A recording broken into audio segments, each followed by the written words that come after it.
I was exactly 3 days into my first real leave in 9 months. 3 days. I had spent the first 24 hours sleeping off the bone-deep fatigue that comes from sleeping in a rack the size of a coffin, and the second 48 hours staring at my ceiling fan, enjoying the absolute silence. I wasn't planning a vacation. I wasn't planning a renovation. I was planning on doing absolutely nothing. You would think that simple request wouldn't be too much to ask for someone who had been managing logistics on a destroyer for the better part of a year. Then my sister showed up at my front door. There was no warning. No text, no call, no "Hey, are you in town?" Just a frantic pounding on the wood that sounded like a police raid. I opened the door to find Jessica standing there, clutching a massive rolling suitcase, flanked by 3 kids, and wearing the kind of manic, plastered-on grin that usually preceded a disaster. "Morgan!" she shrieked, as if we hadn't spent the last 18 months barely speaking. "Oh my God, you're home! This is perfect! You are going to love this! You finally get to be the cool aunt." I blinked at her, my brain still foggy from a nap. "Jessica? What is going on?" Before I could even process the intrusion, the children were inside my house. They didn't walk in. They invaded. Caleb, the oldest at 12, immediately threw his backpack onto my pristine hallway floor and started scanning the room for a television. Sophie, who I think is 9 now, made a beeline for my kitchen, shouting something about being starving. And the youngest, Chloe, she couldn't be more than 5, just stood in the entryway and started screaming. Not crying, screaming. Jessica shoved the handle of the suitcase into my hand. It was heavy. "I'm going to Las Vegas," she said, checking her reflection in my hallway mirror. 2 weeks, maybe 3. "I need a mental health break, Morgan. I am at my breaking point." "Vegas?" I repeated, the word tasting like ash. "Jessica, I just got back. I'm tired. I can't." "Oh, stop it." She waved a hand dismissively. "You're in the Navy. You handle crises for a living. You have discipline. You have structure. These kids need that. Besides, you're on vacation, right? You're not doing anything important. You're single, you have no responsibilities, and honestly, you owe me." That part hit me like a physical slap. "I owe you?" "For all the times Mom and Dad helped you with your car in college," she said, her voice dripping with entitlement. "While I was stuck here raising a family, you were off seeing the world. This is your chance to see what real work looks like." I stared at her. I had served 18 years. I had missed birthdays, funerals, and weddings. I had worked my way up through a command structure that didn't do favors for anyone. I had endured burnout that would crush most civilians. But in Jessica's world, my service was just a prolonged vacation, and her chaotic life was the only thing that mattered. "Jessica, I can't take them for 3 weeks," I said, my voice hardening. She kissed the top of Chloe's screaming head, ignored the other 2, and started backing out the door. "Don't be dramatic. There's frozen pizza in the bag. Don't let them wreck the place." And just like that, she was gone. She jumped into a waiting Uber that I hadn't even noticed, and sped off like she was fleeing a crime scene. I stood in the open doorway for a full minute, the heavy suitcase still in my hand, wondering if I was hallucinating from sleep deprivation. The screaming didn't stop. Chloe was turning a shade of purple that looked medically concerning. I crouched down next to her, my knees popping. "Hey," I said, trying to keep my voice soft. "You thirsty, kiddo?" She nodded, wiping snot onto her sleeve. So, that's how it started. No instructions, no medical cards, no emergency contacts, no school schedule, just me, 3 kids who looked at me like a stranger, and a house that was rapidly losing its peace. I looked at the closed door, realizing that my sister didn't see my career as a sacrifice. She saw it as a convenience. She saw me as a resource to be exploited. And as I turned back to face the 3 children currently dismantling my living room, I realized I was facing a deployment I hadn't trained for. And here's the kicker. My sister didn't answer her phone for the next 3 days. Not once. Every single call went straight to a voicemail box that was full. I sent texts asking for insurance cards, for school schedules, for a simple, "Hey, we made it to Vegas." Nothing. Just radio silence. She had vanished into the neon lights, leaving me holding the bag. Let me be clear about something. I am trained to handle pressure. I have dealt with engine room fires, navigation system failures in storms, and emergency evacuations in the middle of the Pacific. I know how to keep my heart rate down when alarms are blaring.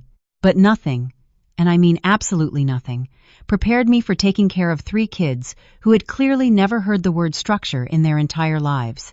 The first night was a masterclass in anarchy. I tried to cook a basic dinner: boxed macaroni and cheese and some steamed broccoli. Simple, right? Caleb looked at it like I had served him gravel. He complained that it wasn't McDonald's. Sophie poured grape juice directly onto her plate because she wanted to see what color it made. Chloe refused to eat unless she was sitting on top of the kitchen island, screaming every time I tried to move her to a chair. Bedtime was a battle of attrition. There were no toothbrushes in their bags, no pajamas, just a pile of clothes that smelled like they had been balled up in the back seat of a Honda Odyssey for weeks. By the second morning, I walked into the living room at 0500, my internal clock still set to ship time, and found Caleb watching cartoons at full volume. He was eating potato chips straight from a family-sized bag, crumbs everywhere, refusing to get off the couch. "Don't you have school today?" I asked, staring at the mess. "Not my problem," he muttered, not even looking away from the screen. "You're the adult. You figure it out." I would like to say I responded calmly, like a reasonable, well-adjusted aunt, but I didn't. I snapped. I told him to turn the TV off, sit up, and act like a human being who hadn't been raised in a zoo. He laughed in my face. A cold, cynical laugh for a 12-year-old. "Whatever. You just bark orders like you're on a ship or something. You're not my mom." That stung more than it should have. Not because he was right, but because I realized something right then. These children didn't respect me. Not because they were evil or bratty, but because no one had ever taught them accountability. They were surviving on their own instincts. And worse, they thought this chaos was normal. If you have ever been the responsible one in your family, you will get this. The one everyone dumps their problems on because you can handle it, but no one asks if you want to. So, no one ever thinks maybe you are also tired, or hurting, or just trying to keep your own life from falling apart. That moment with Caleb, that was the turning point. I didn't scream. I didn't cry. I took a deep breath, walked into the kitchen, and grabbed a notepad. I wrote down 3 names: Caleb, Sophie, Chloe. Then I wrote underneath, "This house is not a free-for-all." That is when I started building what I knew best, a system. I decided to treat this like a tactical operation. Not Navy-level drills, obviously, but structure. Wake-up times, meal routines, screen limits. Nothing extreme, just stability. And no surprise, they hated it. Sophie called me the warden. Caleb told me I was brainwashed by the military. Chloe tried to run out the front door in her underwear. But I didn't back down.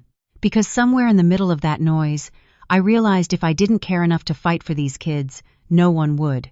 And hey, if you have ever had to clean up after your family's mess or step into a role you didn't sign up for, leave a comment below. I want to hear how you handled it. And if this story has you hooked, hit that subscribe button so you don't miss what happens next. By the 4th day, the screaming had subsided. Chloe finally ate a meal without throwing it. Sophie said thank you without being prompted. And Caleb, well, he challenged me to a push-up contest, so I figured that was a form of communication. The silence in the house shifted. It wasn't peaceful, exactly, but it wasn't hostile either. Something was changing. Not overnight, not with some cheesy movie montage, but slowly, tangibly. And just when I thought I was finding a rhythm, I opened my laptop and saw an email that made my stomach turn. It wasn't from Jessica. It was from my bank, and it wasn't addressed to her. It was addressed to me. I clicked the email, already bracing for some automated spam about a loan offer. What I didn't expect was a fraud alert from my credit monitoring service. The subject line read, "Suspicious activity, Lieutenant Commander M. Riley." My heart hammered against my ribs. I hadn't used that specific card in months. I clicked the details. The billing address on file wasn't my apartment. It was Jessica's old rental house 3 towns over, a card issued 6 months ago. Charges for gas stations, liquor stores, Amazon orders, and this one stopped me cold. 2 iPads from Best Buy and a $400 charge at a casino in Las Vegas. I sat there staring at the screen, heat rising to my neck. I wasn't just babysitting now. I was cleaning up a crime scene I didn't even know existed. Jessica hadn't just dumped her kids on me. She had used my identity. She had gone behind my back and impersonated me to open a credit line she never intended to pay back. And the cherry on top? My military ID number was attached to the application. If this got flagged the wrong way, it could follow me back into service. It could trigger an investigation. It could compromise my security clearance. I printed the statement, filed it away, and shut the laptop. Not out of denial, but out of control. Control I needed to keep because 3 kids were about to come barreling down the hallway demanding waffles, and the last thing they needed was a screaming adult adding to their trauma. I made a choice right then. Compartmentalize. Treat it like a tactical breach. First priority, secure the unit, the kids. Second priority, neutralize the threat, the finances. I kept up the routine, woke them at 0700, breakfast at 0730, screen time off by 0800, chores by 0900. It wasn't perfect, but the house started to feel less like a war zone and more like something manageable. They fought it, sure. Caleb kept pushing, testing every limit like he was waiting for me to break. Sophie went quiet and moody, drawing strange little pictures and hiding them in drawers. Chloe refused to sleep unless she was curled up on the couch under my old navy pea coat. But they were showing signs, tiny, stubborn signs that they were adjusting. What unsettled me most wasn't their behavior. It was what I found when I started going through their school bags. Crumpled homework with failing grades, unread notes from teachers, a permission slip for a field trip from over a month ago, unsigned. A letter from the school counselor about continued concerns regarding home stability. I called the school, pretending to be a concerned aunt who was stepping in temporarily. The woman on the phone, clearly exhausted, said something that chilled me. "Oh, thank God. We haven't heard back from Jessica in months. We weren't sure anyone was actually looking after those kids. She hadn't even responded to the truancy notices." This wasn't just irresponsibility. This was school neglect. I didn't want to admit it, but I was starting to suspect Jessica had no intention of coming back anytime soon, if ever. I started documenting everything. Photos of the kids' bruises, old ones on their shins and arms that looked like more than just playground roughhousing. Notes about their eating habits, hoarding food. Medical needs. Chloe had a persistent cough that sounded like bronchitis. Statements from the school. I wasn't thinking about pro-revenge at this point. I was thinking about safety, legal custody, safety, my safety. The tension between Caleb and me hit a peak on day 6. He got into a shouting match with Sophie over the Xbox controller. When I stepped in to shut it down, he threw the controller across the room and yelled, "You're not my mom! You're just some bossy Navy freak who thinks she's in charge of everything." That should have pissed me off a few years ago. It probably would have. But instead I looked at him and said, "You're right. I'm not your mom. But I'm the only adult in this house who hasn't walked out on you." He didn't say anything after that. Just stormed off and slammed the bedroom door so hard the pictures on the wall rattled. Later that night, I found a note under my door, folded in half in Caleb's handwriting. "Sorry for earlier. I just miss when things were normal. I don't hate you." That note broke something open in me. Not in a sad, emotional movie way. Just this quiet, solid shift. I wasn't here to be liked. I was here to hold the damn line. So, I sat down and made my own kind of command plan. I wasn't in uniform, but I was back in mission mode. I was going to figure out what Jessica was hiding, protect these kids, and clear my name from whatever identity theft mess she'd left behind. And somewhere in that blur of pancakes, permission slips, and password resets, I realized something I'd never thought I'd say. The Navy trained me to handle crisis, but nothing had trained me for this. I was improvising, and it was working barely. But I still didn't know just how far Jessica had gone behind my back. That part was still loading in the background, hidden in a second inbox I hadn't checked in months. I logged into an old Yahoo account I hadn't touched since I left for my last deployment. It was mostly junk newsletters, outdated travel notices, a few autopay receipts. But buried between the spam and store coupons was an email with the subject line, "Urgent. Child welfare concern. Request for contact." It was from a county caseworker, dated 4 months ago. The message was short, polite, and disturbing. "Hi, Miss Riley. We're trying to reach Jessica regarding a flagged report involving her children's school attendance and hygiene. Since she has listed you as a secondary emergency contact, we'd appreciate a call back." I never saw that email. I never knew I was listed as anything. Jessica must have dropped my name onto whatever school or health form she needed to fill out and never bothered to tell me. The timestamp matched the exact week I'd been off-grid in the South China Sea, doing 20-hour shifts and eating rehydrated chili out of a pouch. Meanwhile, back home, Jessica was one bad report away from a visit from Child Protective Services, and I was her escape route. I sat back in my chair, trying to process the weight of it. This wasn't just about financial fraud alert or irresponsibility. This was about those kids being in real danger, and my sister knew it. She just didn't care enough to deal with it herself. By that point, Caleb had started hanging around me more. He wouldn't admit it, but he was watching how I handled things. Not just with them, but in general how I made decisions, how I kept things moving. He asked one morning while I was ironing my uniform, "Is it true you've been to Japan?" "Yeah," I said, folding the sleeves. "Twice. The ramen is better there." He looked impressed for the first time since stepping foot in my house. Later that day, I caught Sophie sitting on the floor with her sketchbook. She tried to hide it, but I'd already seen enough to ask, "Can I take a look?" She hesitated, then nodded. The drawings weren't messy or scribbled. They were detailed, controlled, too controlled, like she was trying to organize something her brain couldn't make sense of. One picture showed a woman, clearly meant to be Jessica, standing next to a man I didn't recognize. He had a beer bottle in one hand and his other hand was pushing something off a table. 3 small figures, presumably the kids, were crouched in the corner, eyes wide, no faces.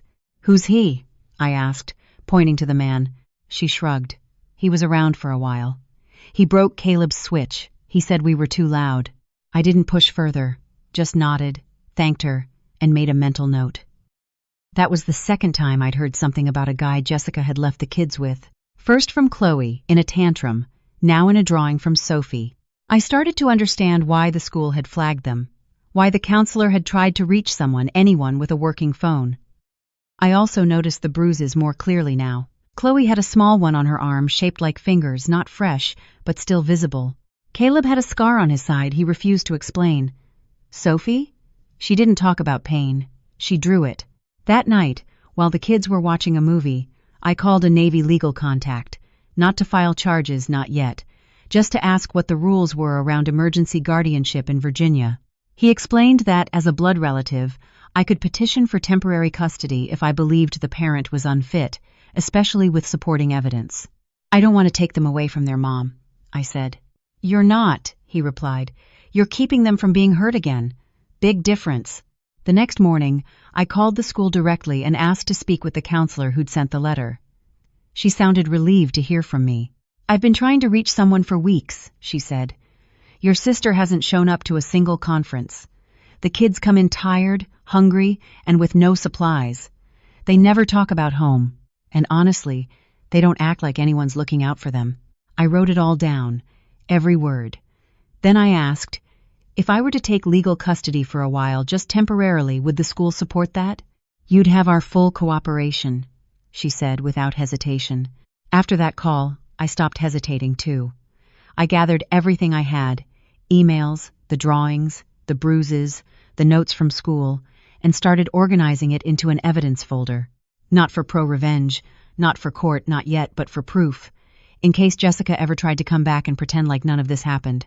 I've been handling it like a babysitting favor for a few days. I didn't fully realize until now, this was a recovery mission. And those kids weren't just guests in my home. They were survivors of a mother who'd chosen to disappear when things got hard. That night, I made grilled cheese for dinner. Nothing fancy, just real food, hot and simple. The kind of dinner you make when you're trying to say, "You're safe here," without needing to say it. They ate every bite. And for the first time, when Chloe handed me her empty plate, she whispered, "Thank you." She didn't smile. She didn't hug me. Just 2 quiet words. It was more than enough. I opened the evidence folder I'd started building and added 2 more items to it, the counselor's notes and a printout of Sophie's drawing. It was getting thick, and I knew I wasn't even close to done. The next lead came from something that should have been routine mail. I found a stack of unopened envelopes shoved in the bottom of the kid's suitcase. They were addressed to Jessica, but at my house, which was strange considering she'd never lived there. The postmarks dated back 3 months' credit card statements, a few utility shut-off notices, and one envelope marked urgent, final notification.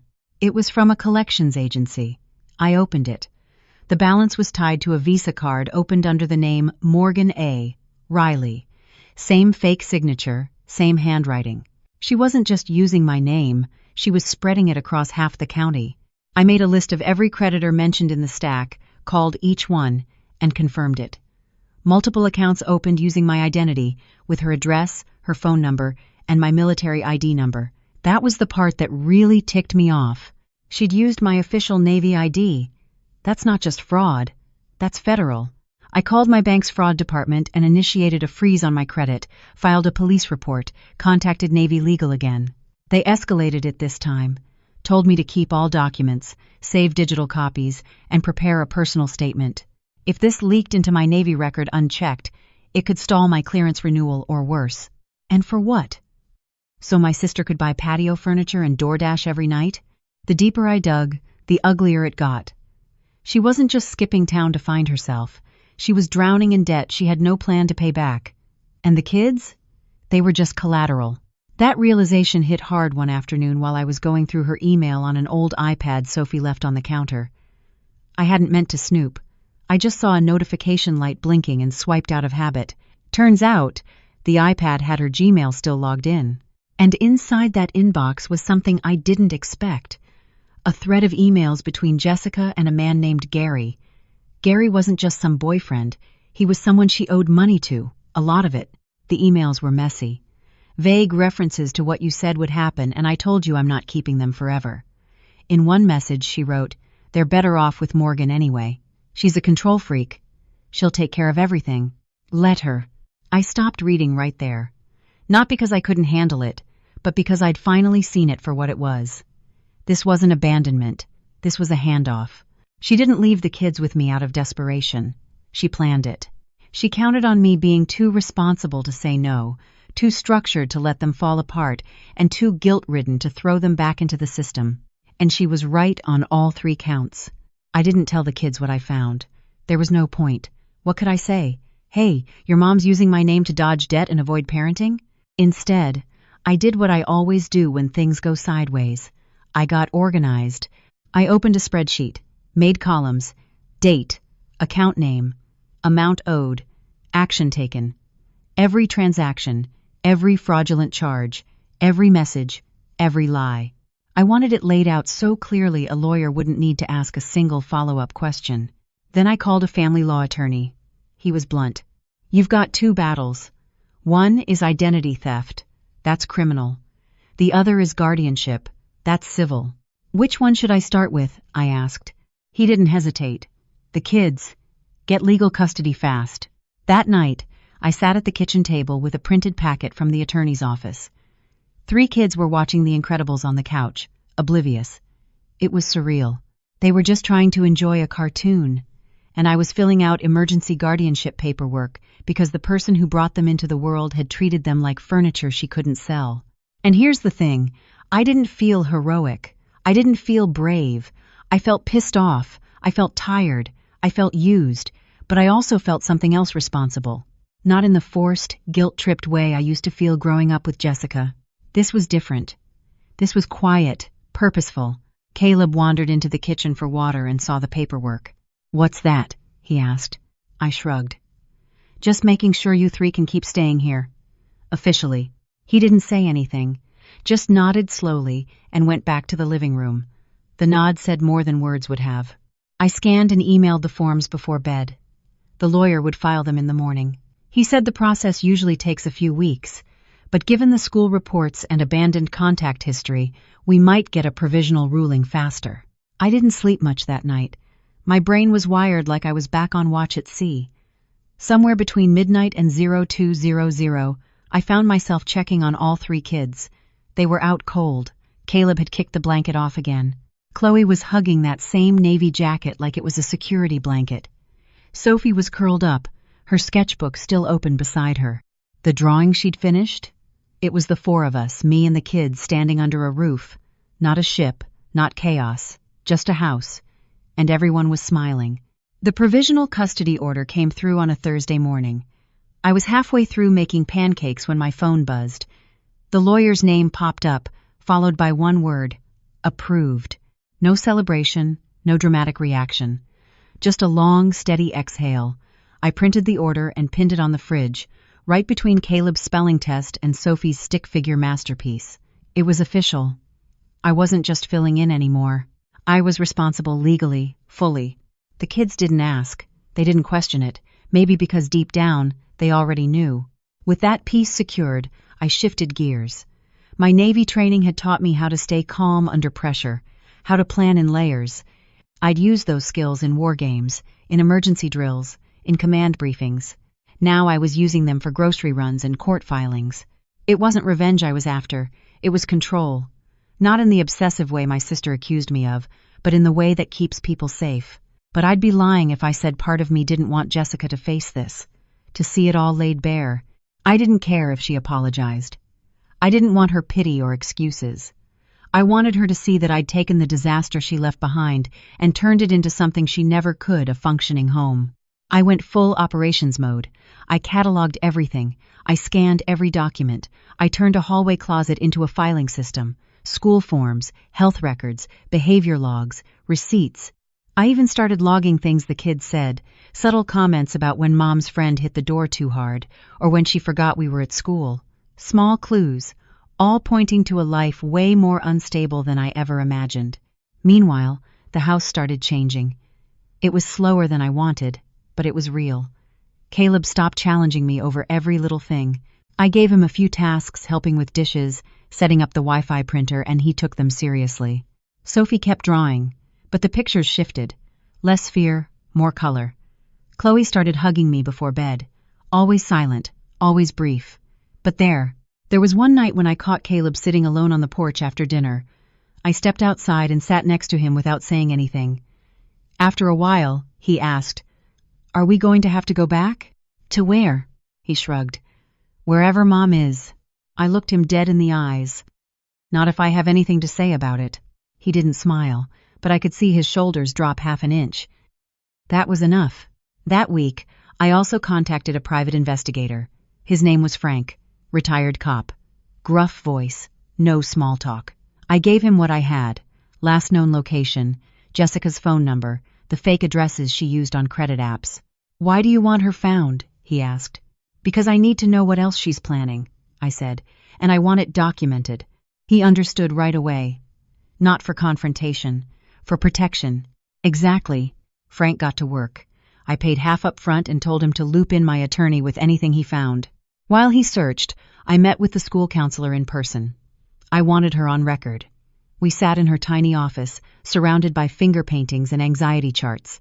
"I'm not trying to villainize my sister," I said, "but I need someone from the school who's willing to speak to what they saw." "You don't need to say anything else," she said. "I've got documentation, dates, missed meetings, notes from teachers. You're not overreacting." That meeting solidified everything. This wasn't about me playing hero. This was about doing what no one else had been willing to do: stand the hell up and stop the damage. A few days later, Frank called back. "Found her," he said. "Las Vegas. Checked into a budget motel off the strip under her own name. No kids listed, no job history. There's a guy with her records not clean. Domestic disturbances, unpaid alimony, the works." I thanked him, logged the report, and added it to the file. Then I called the lawyer again. "What's our next legal move?" I asked. "We start building for permanent custody," he said.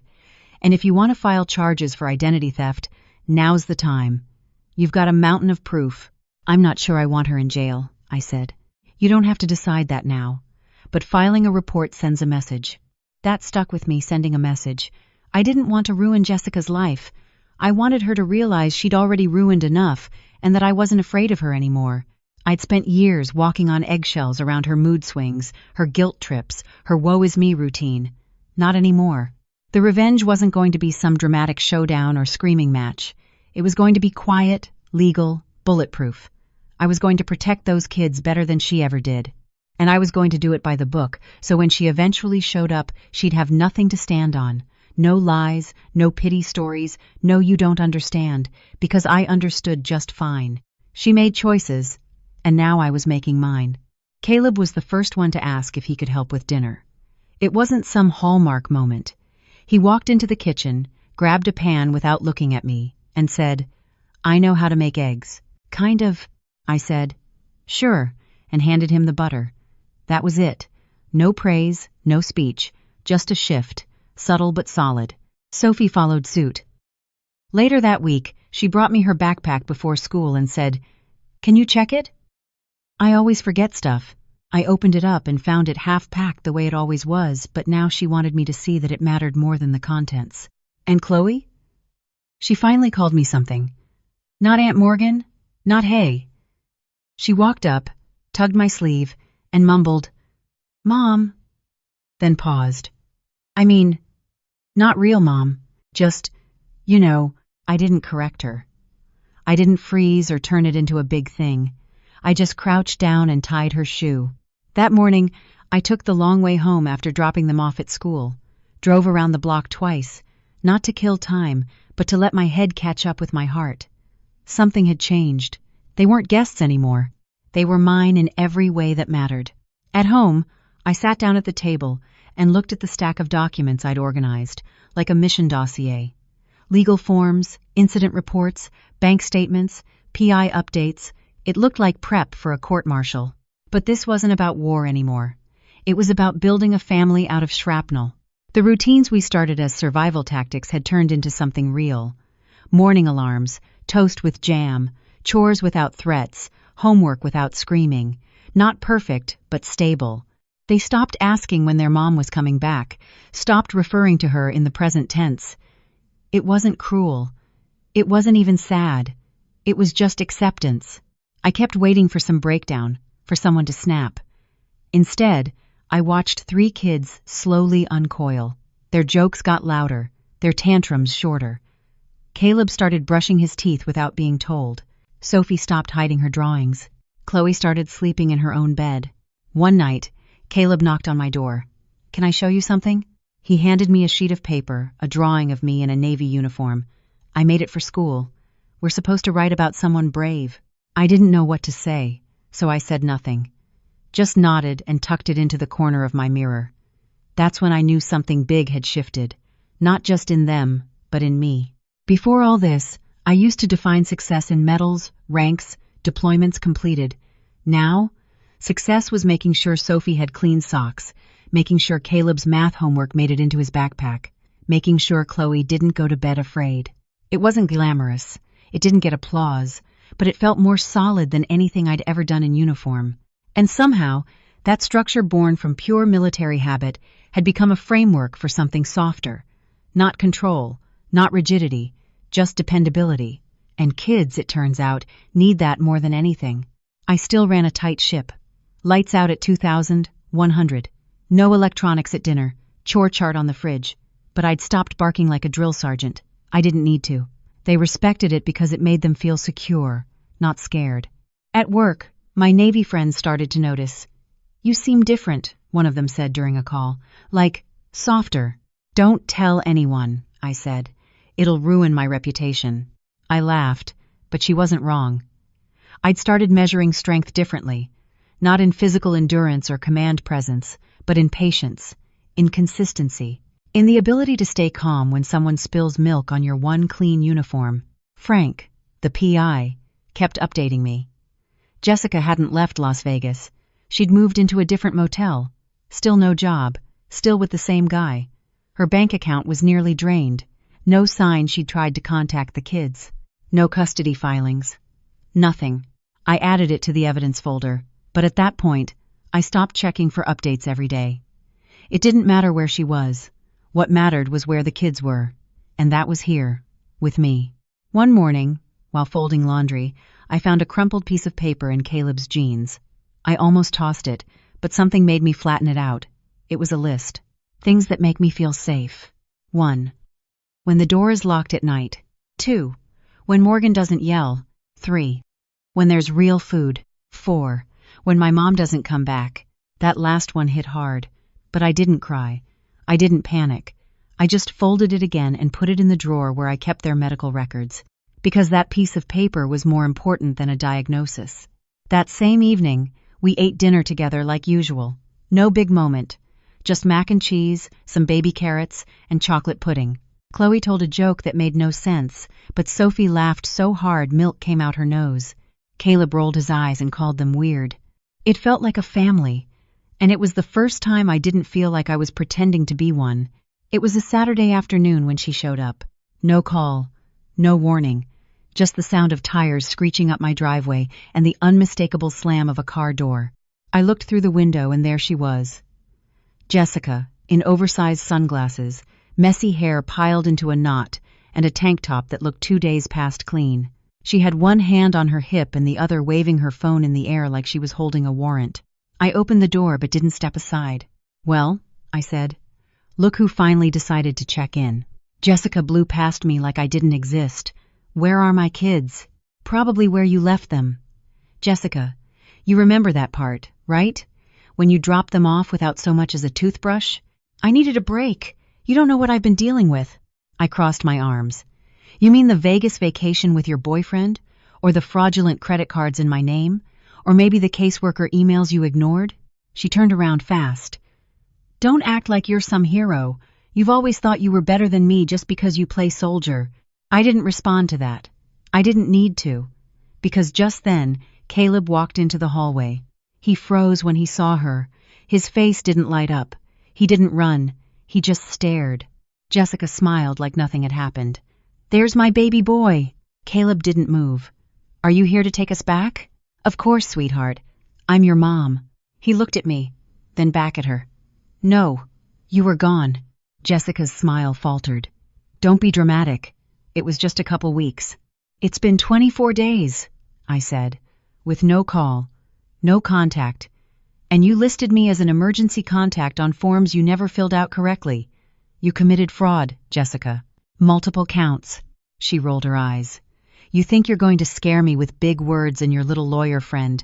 You're not taking my kids from me." "I didn't take anything," I said. "You gave them up. The second you walked away without a plan, without food, without even checking if they were okay." Chloe peeked out from behind the hallway wall, clutching my sleeve. She saw her mom, then stepped back out of view.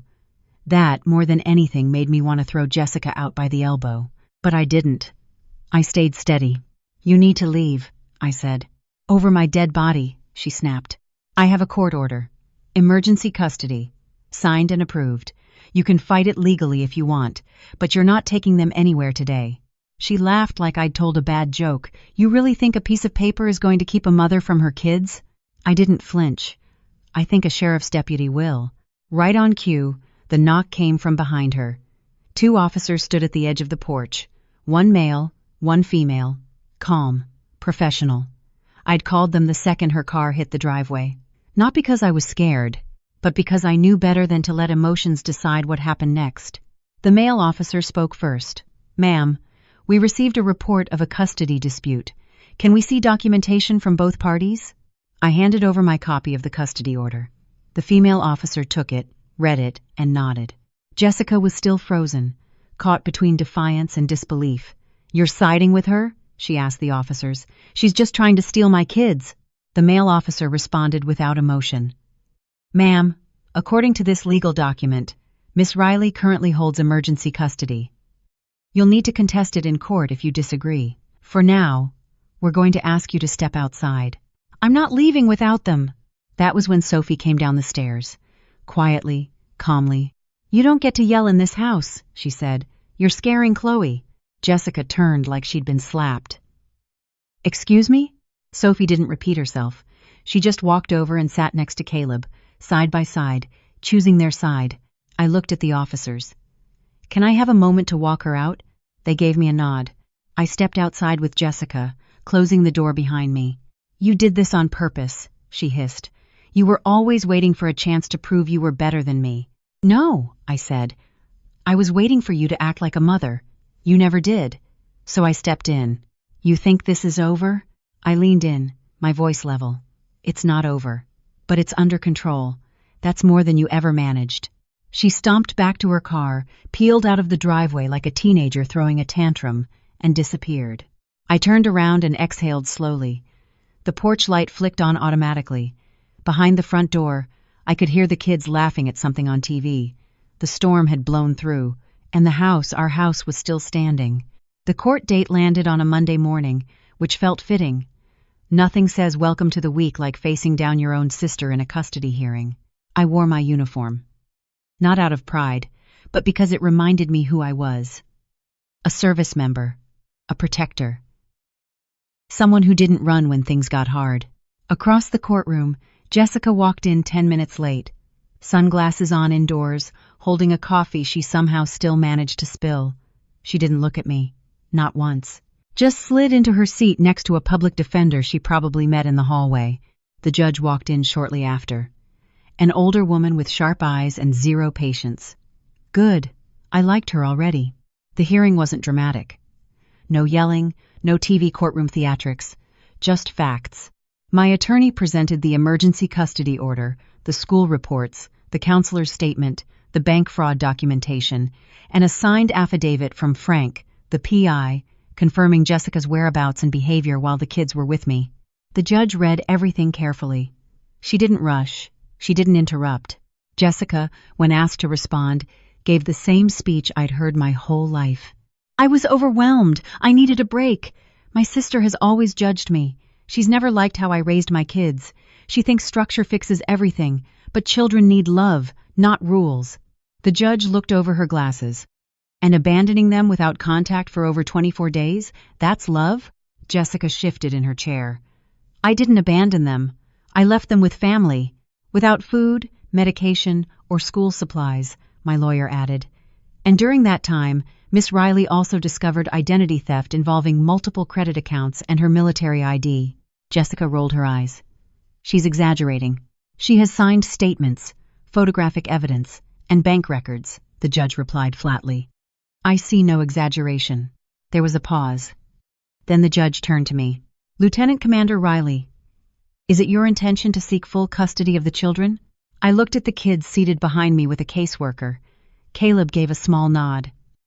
Sophie squeezed Chloe's hand. Yes, Your Honor, I said.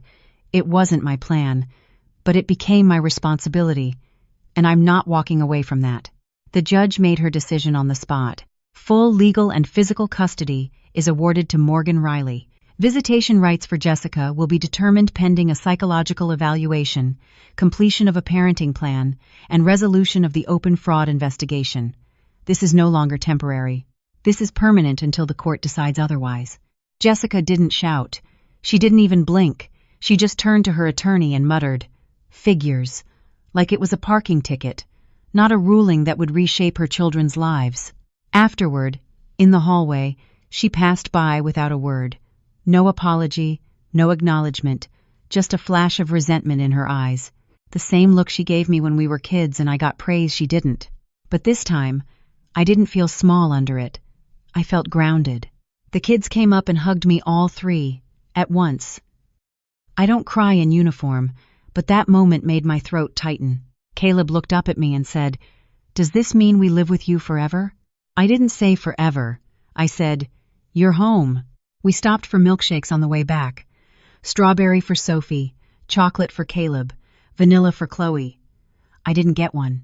Just sat in the booth and watched them laugh at something on Caleb's phone. They didn't seem scared anymore, or unsure, just tired, and full, and safe. Later that night, after they were in bed, I opened my laptop and started drafting a statement for the Navy. Full disclosure, everything that had happened, the fraud, the custody, the court decision. I knew the risks. My commanding officer would have questions. But I also knew this. I'd rather explain the truth than cover for someone who nearly destroyed my name. I submitted the report and went to bed with the kind of peace that only comes from knowing you did what needed to be done, no matter how messy it was. 2 days later, I got an unexpected call from my commanding officer. "Lieutenant Commander Riley," she said. "We received your report. Thank you for your transparency." I'll be honest, it raised a few flags. But after reviewing everything, we also saw something else. I braced myself. You turned a disaster into structure. You protected 3 kids with no support, handled legal fallout, and kept it clean.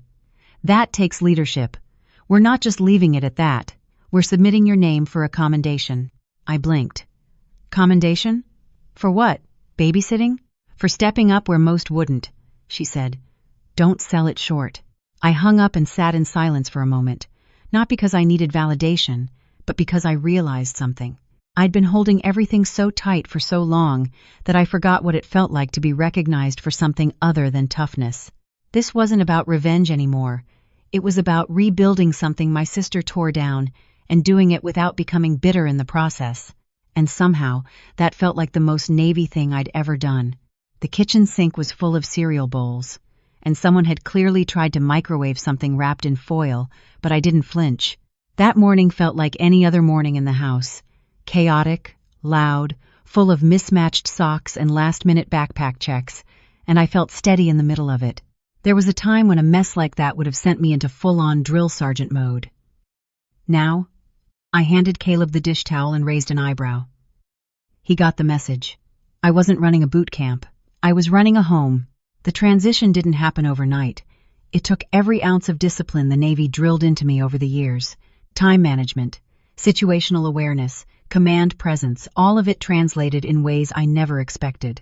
Making sure 3 kids brush their teeth without a fistfight, same energy as coordinating a crew changeover at sea, field stripping a rifle under pressure, not that different from unclogging a toilet at 0300 while Chloe screamed about ghosts. But there was one difference. This mission was personal. The Navy gave me tools, structure, clarity, a sense of identity. It taught me how to stay calm when people around me panicked, how to keep going when everything inside you says stop, but it never trained me for being a parent. That part I had to improvise. And weirdly enough, improvisation became my best strategy. Sophie started leaving sticky notes on the fridge, little reminders she used to write for herself just to keep from forgetting homework. Now she wrote ones for me, too. Chloe needs new crayons. Caleb left his hoodie in the yard. One morning, I found one that said, "You're doing a good job, even if we don't say it." I left it right there, still haven't moved it. Meanwhile, Caleb started teaching Chloe how to tie her shoes. He didn't ask me if he should. I just watched him crouch down next to her on the front porch one morning, talking her through the loops like it was a mission briefing. "You got a double knot, or they come loose," he said. "And Chloe?" She listened. She actually listened. That's when I knew we were past the survival stage. This wasn't temporary. They weren't waiting for their real life to start again. This was their real life, and it was working. Jessica had gone quiet. No phone calls, no letters, no appeals. My lawyer said she was likely strategizing, which sounded generous considering her track record. I didn't waste time thinking about it. If she showed up again, I was ready. Every document, every record, every legal block was in place. But deep down, I didn't think she would.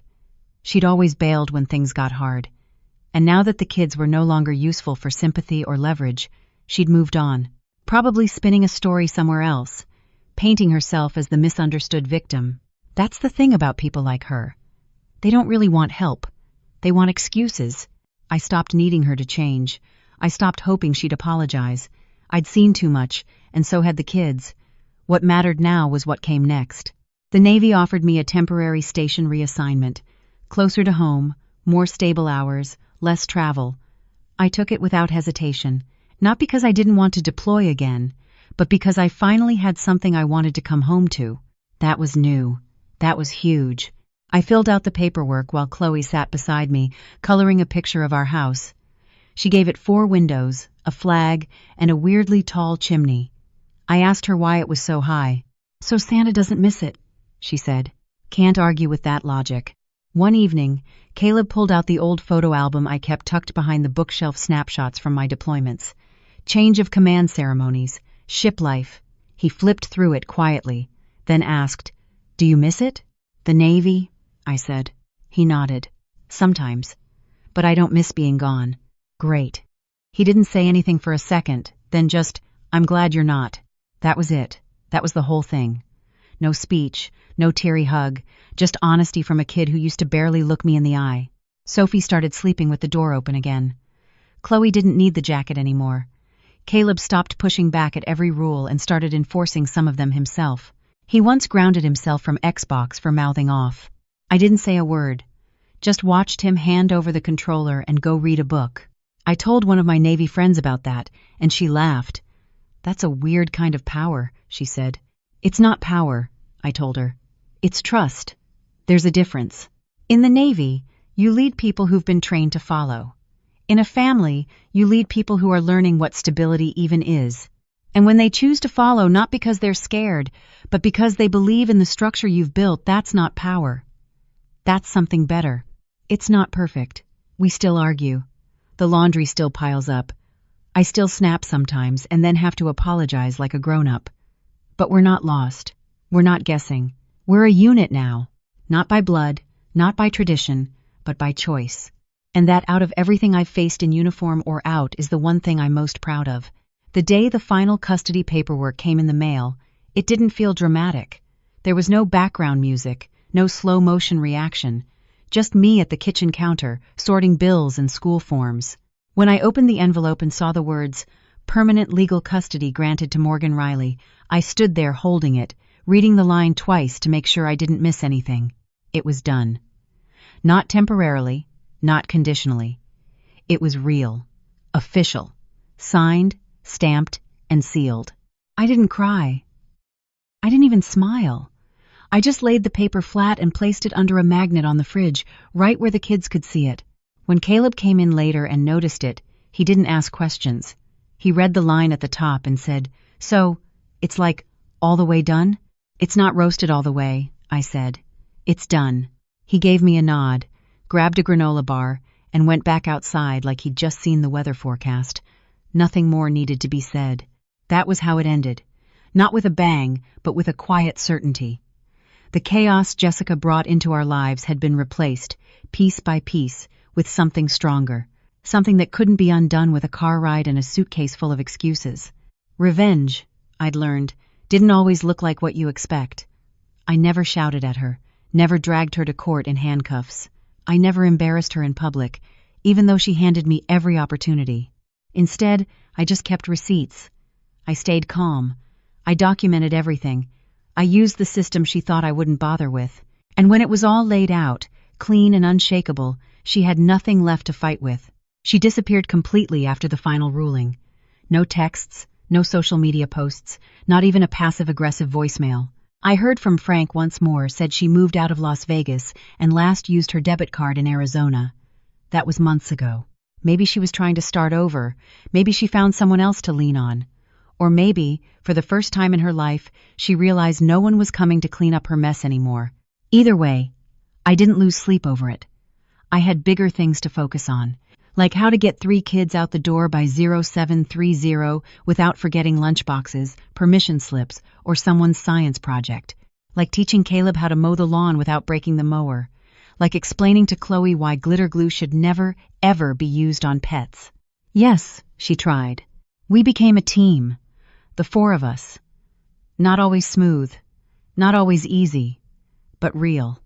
Family isn't who shares your blood, it's who shows up. The Navy taught me that structure builds confidence, that people thrive when they know someone's got their back. I applied that to the house like I would to a mission. Morning check-ins, clear expectations, celebrating small wins. And it worked. Sophie started smiling more, even around strangers. She joined art club and brought home paintings of things that didn't look like chaos or shadows. Caleb tried out for JV baseball. Didn't make it, but told me it was worth it to try. Chloe started telling knock-knock jokes that made absolutely no sense and laughed until she snorted. We celebrated holidays with our own weird traditions. Thanksgiving with 3 kinds of mac and cheese, 4th of July with sparklers taped to broomsticks, Christmas with 1 tree and way too many ornaments, half of them bent or missing hooks. And every time one of them called me Mom without hesitating, I felt it in my chest. Not because I needed the label, but because I knew they meant it. The uniform came off less and less. I still served, but I shifted into a reserve role. My CO supported the decision. The Navy had given me purpose. But this raising 3 kids who finally felt safe, this gave me something else. One night, long after bedtime, I found Caleb sitting at the kitchen table doing homework. The kid who once stormed out of every room now quietly asked if I could help with fractions. After we solved the last problem, he said, "You didn't have to do all this, you know." I paused. Do what? Take us in? Deal with Mom? Fight all that stuff? I shrugged. Yeah, I did. He looked at me. Why? because someone had to. And I wanted it to be me. He didn't answer, but the silence felt full, like something settled between us that didn't need to be spoken out loud. I never set out to be a parent. I never expected to trade deployments for dentist appointments or tactical gear for glitter glue. But I learned that protection isn't just about defending. It's about showing up, every single day, when someone else won't. And Jessica? She gave me the kids thinking it would break me. She had no idea it would become the best thing that ever happened to me. The revenge wasn't in the court ruling. It wasn't in the credit repair or legal wins. It was in this. 3 kids who now laughed more than they flinched, who asked questions without bracing for disappointment, who called a house a home. That was the ending she never saw coming, and the only one that mattered. Thanks for being here. If you care about stories that honor real resilience, real family drama, and real military grit, hit that subscribe button. There's more where this came from. We tell the kind of family revenge stories that stay with you because they come from the heart and from people who fight back the right way. Part name, word count, point of view and style, pacing, sentence rhythm, voice, tone and emotion. Techniques, 8. Mission accomplished CTA to 1,650. First person, warm, reflective, philosophical, relaxed, flowing, peaceful. Longer lyrical sentences, gentle resolution. Soft, content, redefined identity. Love, acceptance, pride. Callback Navy versus family. Thematic summary, direct call to action.